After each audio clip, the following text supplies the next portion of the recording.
I've used a Beastcage for many years, but I don't think I've actually done a dedicated video specifically talking about the Beastcage. I've shown it a ton for sure in other videos, but I've really never detailed why I like it so much. But today, that's going to change. In two of my previous videos, I talked about making a movie with a phone, the pros and cons, I should say, of shooting or making a movie with a phone. So if you haven't seen those, definitely check those out, especially if you're considering making a movie. And if you are doing that, often it will require a much more robust filmmaking setup. And that is really where the Beastcage shines. It is built like a tank. Seriously, I think this thing is almost indestructible. It's made out of heavy-duty aluminum, and it just feels solid and extremely well built. So it's very professional and built to last. Reminds me a lot of high-end cages I use on cinema cameras or even mirrorless cameras. It's really built that well.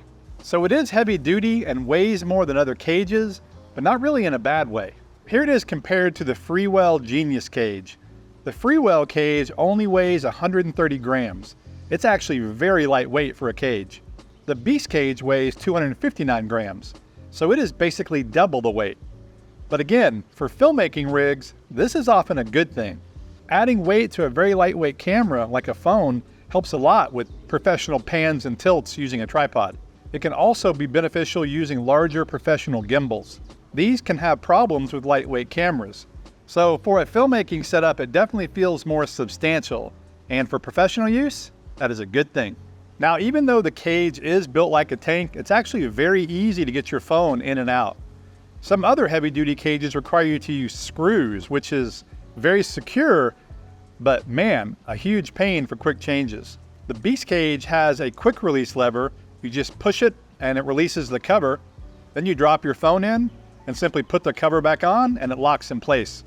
The phone is then very securely in the cage and it's not going anywhere. And of course, you also have access to all the different buttons, which is great. There are also different 1/4-20 mounting holes all around the cage for accessories and whatever you want to put on here. And then one of its best features is its easy to use interchangeable lens mount system. Beastgrip natively uses the 37mm mount, which is good, and I'll talk about that more in a minute. However, you can also use Moment, Sandmark, and more by simply switching the mounting plate out.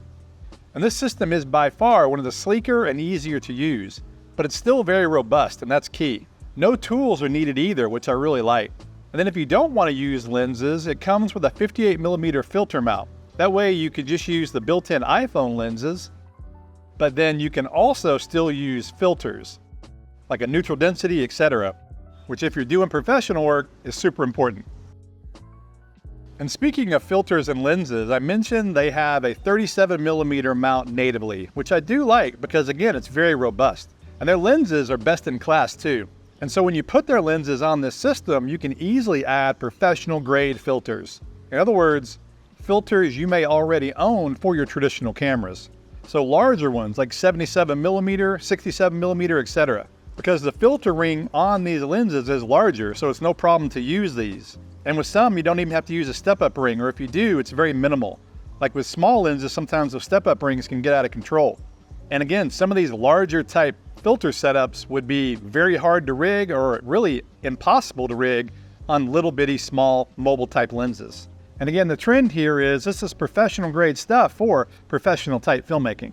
And then one more final piece of the filmmaking setup puzzle is you can easily add accessories like monitors, handles, and even a DOF adapter. That's one of the main ways I've used the Beastcage in the past actually, and doing that, it really looks and feels like a traditional camera setup. But you definitely don't need a DOF adapter, don't get me wrong. You can go with pretty much any kind of setup, from a more minimalist, just using the iPhone lenses, to rigging it fully out with external lenses, a DOF adapter, and even a follow focus, etc. It just makes doing professional type work easier, and it also feels more comfortable, especially if you're used to working with mirrorless setups or small cinema cameras. Now, of course, the cage is not for everybody, and it's not perfect either. They are more expensive than most of the competition, and the lenses are too. But, you know, sometimes you get what you pay for.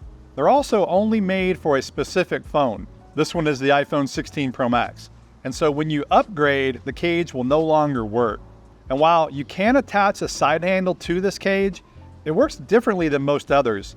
You'll need an additional mount, and it's just a little bit fussy to get connected and use.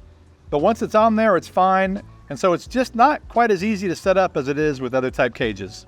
But most people keep their phones for 2 or 3 years, even longer, and the other things are more minor inconveniences than big issues. And so for me, if I'm making a movie or a short film or doing anything on the more professional side, then I am pulling out the Beastcage. So have you used the Beastcage, or do you own any Beastgrip gear? Let me know in the comments below. Thanks for watching. This is Blake Calhoun. Please like, subscribe, and I will see you in the next video.